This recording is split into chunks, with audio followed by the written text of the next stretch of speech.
அனைவருக்கும் காலை வணக்கம். எல்லோரும் சந்தோஷமாகவும் ஆரோக்கியமாகவும் இருப்பீங்கன்னு நான் நம்புகிறேன். சரிங்களா?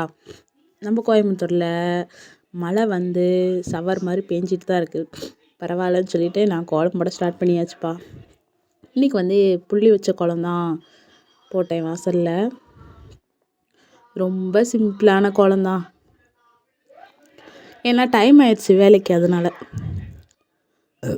கொஞ்சம் உடம்பு சரியில்லை 2 நாளாக காய்ச்சல். அதனால தான் வீடியோவே கொடுக்க முடியல. ஷார்ட் வீடியோ கூட கொடுக்கல நான். இன்றைக்கி கண்டிப்பாக தரேன் எல்லா வீடியோவும் பாருங்கள். அப்புறம் வந்து சிம்பிளாக கோலம் போட ஸ்டார்ட் பண்ணியாச்சு.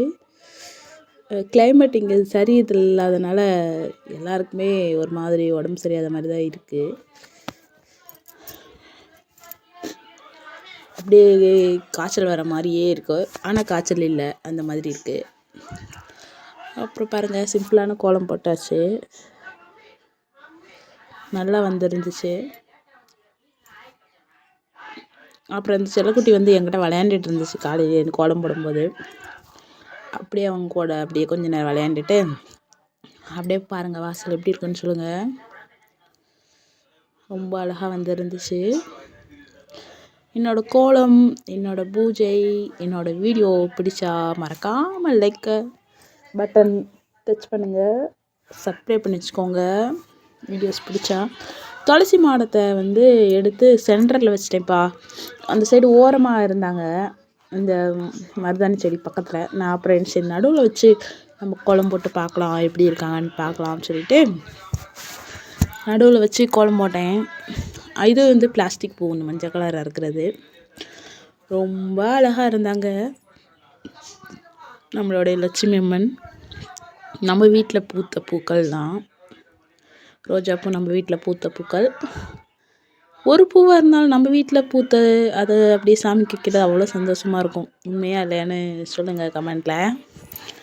அப்படியே சாம்பிராணி காட்டியாச்சு. சாம்பிராணி நம்ம காலையிலே இந்த மாதிரி ஒரு வாசத்தை வச்சு ஒரு குட்டியாக கோலம் போட்டு ஒரு சாம்பிராணி காட்டிட்டு அடுத்த வேலையை போய் பார்த்தோன்னா அவ்வளோ நல்லாயிருக்கும். துளசி மாடம் நல்லா பெருசாக வளர்ந்துட்டே வராங்க. அடுத்த வாட்டி இன்னொரு பெரிய மாடம் வாங்கி வைக்கலான் இருக்கேன். பாருங்கள், அவ்வளோ அழகாக இருக்காங்க. அந்த இடமே நல்ல வைப்ரேஷனாக இருந்துச்சு. அப்புறம் அப்படியே நல்லா சாமி கும்பிட்டுட்டு அது வந்து துளசி மாடம் அவ்வளோ அழகாக இருந்தனால நிறையா வீடியோஸ் எடுத்துருப்பேன் போல், ஷார்ட் வீடியோவான்னு. அப்புறம் வந்து கிச்சனுக்கு போயாச்சு. கிச்சனுக்கு போயிட்டு பழைய கோலத்தெல்லாம் ரிமூவ் பண்ணிவிட்டு தண்ணி தெளித்து அன்னபூர்ணி அம்மாவுக்கு கோலம் போட ஸ்டார்ட் பண்ணலாம் அப்படி சொல்லிவிட்டு வந்து நல்லா காஞ்சிச்சு. கோலப்படி டப்பா, அந்த சிவப்பு கலர் தான் கோலப்படி டப்பா எடுத்து அப்படியே கோலம் போட ஸ்டார்ட் பண்ணியாச்சு. பாருங்கள், இந்த மாதிரி காலையில் நேரத்தில் எழுந்திரிச்சி நம்ம வாசல் குட்டி தெளிச்சிட்டு அப்புறம் உள்ளே வந்து இந்த மாதிரி நம்ம அன்னபூர்ணி அம்மாவுக்கு ஒரு கோலம்லாம் போட்டு அப்படியே நம்ம என்ன சமைச்சோமோ அந்த சாப்பாடை எடுத்து வச்சுட்டு அப்படியே பார்க்கும்போது அவ்வளோ நல்லா இருக்கும்ப்பா. உண்மையிலேயே இங்கேயும் புள்ளி கோலம் தான் போட்டேன். பாருங்கள், அழகாக வந்துருந்துச்சு. இந்த மாவு, இந்த கோலப்படி வந்து கொஞ்சம் கல்லுப்பொடின்னு சொல்லுவாங்களே, அந்த மாதிரி நரன்னு இருக்குது. இது சலிச்சா எதுவும் நல்லா இருக்குமா என்னன்னு தெரியல. ஒரு மாதிரி சாப்பிட்டா இல்லை, கல்லுப்பொடி. அதில் வந்து நான் அரிசி மாவும் கலந்துருக்கேன். அதனால் நல்லா பிரைட்டாக விளவிலேன்னு இருக்கும் பாருங்கள் கோலம். நல்லா இருக்குல்ல? இந்த இடமே பாருங்கள், சூப்பராக இருந்துச்சு. அப்படியே கோலம் போட ஸ்டார்ட் பண்ணியாச்சு.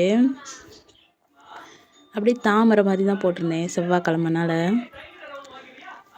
ரொம்ப அழகாக வந்துருந்துச்சு கோலம். கோலம் போட ஸ்டார்ட் பண்ணியாச்சுன்னா அதை நிறுத்த மனசே வராது. அந்த அளவுக்கு எனக்கு கோலம் ரொம்ப பிடிக்கும். அந்த இடமே அவ்வளோ நல்லா. இன்றைக்கி வந்து நம்ம வீட்டில் லெமன் ரைஸ் தான் வச்சேன். இது வந்து அன்னபூர்ணி அம்மாவோட கரண்டி, அந்த கரண்டியில் எடுத்து வச்சுக்கலாம். லெமன் ரைஸும் உருளைக்கிழங்கு பொரியலும், சரிங்களா, எடுத்துகிட்டு வந்து வச்சாச்சு. லெமன் ரைஸ், தண்ணீர் ஒரு டம்ளர். இது வந்து சில்வர் டம்ளர் தான், அவ்வளோ அழகாக இருக்கும் டம்ளர் பார்க்குறக்கு. நம்ம வைக்கிற சாப்பாடு இந்த மாதிரி கண்ணாடியில் தெரியணும், சரிங்களா. தீபம் ஏற்ற ஸ்டார்ட் பண்ணியாச்சு. பாருங்கள், அந்த தீப ஒளியில் அவ்வளோ அழகாக இருந்துச்சு அந்த இடமே. வீடியோ பிடிச்சா கொஞ்சம் லைக் பண்ணி விடுங்கப்பா. கஷ்டப்பட்டு எடிட் பண்ணி பேசி நாங்கள் தானே வீடியோ போடுறோம், கொஞ்சம் லைக் பண்ணிங்கன்னா எங்களுக்கு கொஞ்சம் சந்தோஷமாக இருக்கும்ல. சரி நம்ம சேனலும் பார்க்குறாங்க அப்படிங்கிற சந்தோஷமாக இருக்கும்ல. நிறையா பேர் பார்க்குறீங்க என்னோடய வீடியோஸு, நானும் பார்க்குறேன். ஆனால் லைக் பண்ண மாட்டேங்கிறீங்க. ஒரு லைக் 2 லைக் போடுறவங்களுக்கு ரொம்ப நன்றி. என்னோடய சேனலை பார்த்து லைக் பண்ணுறவங்களுக்கு, இது வரைக்கும் லைக் பண்ணவங்களுக்கு ரொம்ப நன்றி. சரிங்களா? அந்த அளவுக்கு எனக்கு ஒரு சந்தோஷம் தான். நம்ம வீடியோவுக்கு ஒரு 2 லைக்காவது வருதே அப்படிங்கிற சந்தோஷம் இருக்குது. ஏன்னா நமக்கு ஒரு பெருமையாக இருக்கும்ல, நம்ம வீடியோக்கும் லைக் வருது. அந்த மாதிரி லைக் வச்சு என்ன பண்ண போகிறோம், அதெல்லாம் உனக்கு ஒன்றும் இல்லை. யூடியூப்பில் இன்னும் எனக்கு அமௌண்ட்லாம் எதுவுமே வரல. நான் வந்து சும்மா ஒரு பெருமைக்காண்டி தான் நான் கேட்குறேன். சரிங்களா? பாருங்கள். அப்புறம் வந்து அப்படியே வந்து சாம்பிராணிலாம் காட்டியாச்சு. அந்த இடம் அவ்வளோ அழகாக மங்களம் நிறைந்த கிச்சனாக இருந்தாங்க. பார்க்குறக்கு அவ்வளோ கண்ணுக்கு குளிர்ச்சின்னு சொல்லுவாங்களே, அந்த மாதிரி அந்த இடமே நல்ல வைப்ரேஷனாக இருந்துச்சு. பாருங்கள், அப்படியே ஸ்லோ மோஷனில் காட்டுறேன். அப்படியே பாருங்கள், அந்த கோலத்தில் தீபம், அப்படியே அந்த அன்னபூர்ணி அம்மன் அவ்வளோ அழகு. ஏதோ நம்ம வீட்டில் எல்லாமே நிறைஞ்சி இருக்கிற மாதிரி ஒரு ஃபீல் ஆகுது. சரிங்களா? வாழ்க வளமுடன். அனைவருக்கும் நல்லதே நடக்கும். எல்லோரும் நல்லா இருப்போம்.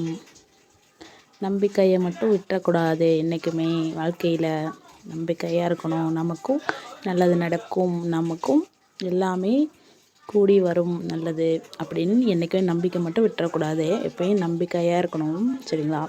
நம்ம கும்பிட்ற சாமியை வந்து கையை நல்லா பிடிச்சிக்கணும். சரிங்களா? இப்போ முருகரை நான் கும்பிடுவேன். முருகா, என்னை வந்து நீங்கள் தான் வழி நடத்தணும். முருகா, எனக்கு யாருமே இல்லை. முருகா, எனக்கு நல்லது கெட்டது எல்லாமே நீங்கள் தான் பார்த்துக்கணும் முருகா அப்படின்னு சொல்லி நான் வந்து தினமும் எங்களோட முருகாவோட ஃபோட்டோ முன்னாடி நான் பேசுவேன். சரிங்களா? அப்படி பேசினேன்னா என் மனசில் இருக்க கவலை எல்லாமே பறந்து போயிடும்.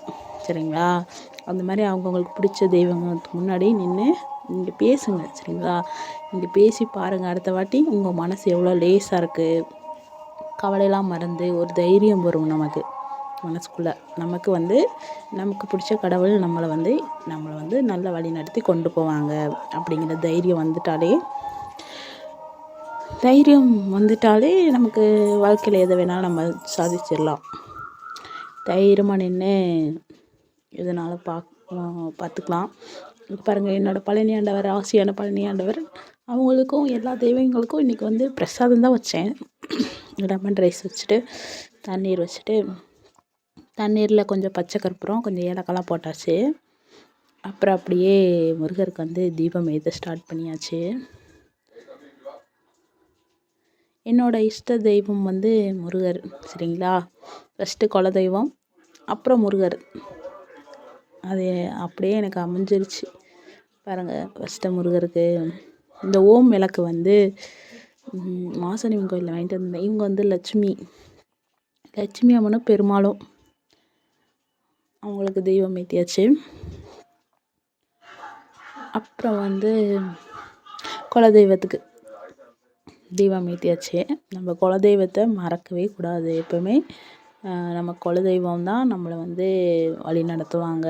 நம்ம ஏதாவது வேண்டுதல் வச்சுருந்தோம்னா அதை போய் சொல்கிறது வந்து, அவங்கக்கிட்ட போய் சொல்கிறது வந்து, இப்போ நான் முருகர்கிட்ட எதாவது வேண்டுறேன்னா, இந்த பொண்ணுக்கு கொஞ்சம் நல்லது பண்ணுங்க அப்படி சொல்லி நமக்காக பேசுகிற ஒரே ஆள் வந்து நம்மளுடைய குலதெய்வம் மட்டும்தான். சரிங்களா?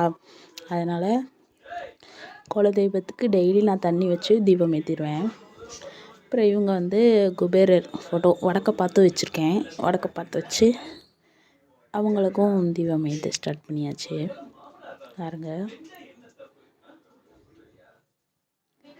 தீபம் ஏற்றியாச்சு. நல்லா வந்துருந்துச்சு. அழகாக தீபம் அப்படியே நின்று இருந்துச்சு. அப்படியே கம்ப்யூட்டர் சாம்பிராணி அப்படியே காட்டியாச்சு முருகருக்கு. காலையில் நேரத்தில் இருந்துச்சு. இந்த மாதிரி நமக்கு பிடிச்ச மாதிரி குட்டி பூஜை பண்ணால் மனசு அவ்வளோ ரிலாக்ஸாக இருக்கும். சரிங்களா? இது பண்ணவங்களுக்கு தெரியும்னு நினைக்கிறேன் அந்த ஃபீலு. அந்த நாளே நல்லா போகும். அந்த மாதிரி நல்லா வைப்ரேஷனாக இருக்கும். அப்புறம் லட்சுமி அம்மனுக்கும் அப்படியே சாம்பிராணிலாம் காட்டி விட்டாச்சு. அப்புறம் விநாயகப்பாக்கும் காட்டி விட்டாச்சு. இந்த விநாயகப்பா ராசியான விநாயகப்பா. இந்த சாய்பாபாவும் ஒரு ஆசையான சாய்ராம். இது எங்கள் அம்மா வீட்டிலேருந்து எடுத்துகிட்டு வந்தேன் இவங்கள. இப்போ நான் பார்த்துக்குவேன். அப்புறம் இவங்க வந்து சிவனும் பார்வதி அம்மாவும் ஃபோட்டோ ஒன்று எங்கள் வீட்டில் இருக்காங்க. அப்புறம் ஓம் சக்தியம்மன். ஓம் சக்தியம்மனை நல்லா கும்பிடுவேன்ப்பா. ஓம் சக்தியம்மன், முருகர், குலதெய்வம், விநாயகர், அப்படி எல்லாருமே கும்பிடுவேன். அப்போ திருச்செந்தூர் முருகா எங்கள் வீட்டில் இந்த குட்டி ஃபோட்டோ தான் இருக்குது. பரவாயில்ல அப்படி சொல்லிட்டு அவங்களுக்கும் கம்ப்யூட்டர் சாம்பிராணிலாம் காட்டியாச்சு. இது வந்து எங்கள் வீட்டுக்காரர் திருச்செந்தூர் போனப்போ வாங்கிட்டு வந்திருந்தாங்க. இந்த தின்னாறு கயிறு அதெல்லாம் வரும்ல, அதில் உள்ள ஃபோட்டோ தான். அப்புறம் குபேரியன் அவங்களுக்கும் நல்லா கம்ப்யூட்டர் சாம்பிராணி காட்டியாச்சு. அப்படியே பூஜை ரூமே கமகன்னு இருக்குது. லட்சுமி அம்மன் எனக்கு ரொம்ப பிடிச்ச லட்சுமி அம்மன் ஃபோட்டோ பாருங்கள். அவ்வளோ லட்சணமான லட்சுமி அம்மனாக இருப்பாங்க. லட்சுமி அம்மன் ஃபோட்டோவில் அந்த ப்ளவுஸ் வந்து க்ரீன் கலராக இருந்தால் ரொம்ப நல்லதுன்னு சொல்லுவாங்க. அந்த மாதிரி தேடி நான் வாங்கினேன் இந்த ஃபோட்டோ. பாருங்கள் எவ்வளோ அழகாக இருக்காங்கன்னு. வாழ்க்கவளமுடன், அனைவருக்கும் நல்லதே நடக்கும். முருகர் என்றைக்குமே எல்லாருக்கும் துணையாக நிற்பாங்க. சரிங்களா? அப்படியே வாங்க. அப்படியே குட்டி வந்து பூஜா ரூம் டூர் அப்படியே சுற்றி பாருங்கள் எப்படி இருக்குன்னு. என்னோடய பூஜை ரூம் ரொம்ப பிடிக்கும். நான் வலமுறை சங்கு வந்து வாங்கி வச்சுருக்கேன் பூஜை ரூமில். வச்சதுலேருந்து நல்லா வைப்ரேஷனாக இருக்குப்பா நிஜமாவே. சரிங்களா? ராமேஸ்வரத்துலேருந்து வாங்கிட்டு வந்து வச்சுருக்கேன். அடுத்த வீடியோவில் உங்களுக்கு வலமுறை சங்கை மட்டும் வச்சு ஒரு வீடியோஸ் தரேன். ஒரிஜினல் வலமுறை சங்குன்னு வச்சுருக்கேன். விளக்கு எரியும் வீடு வீணாக போக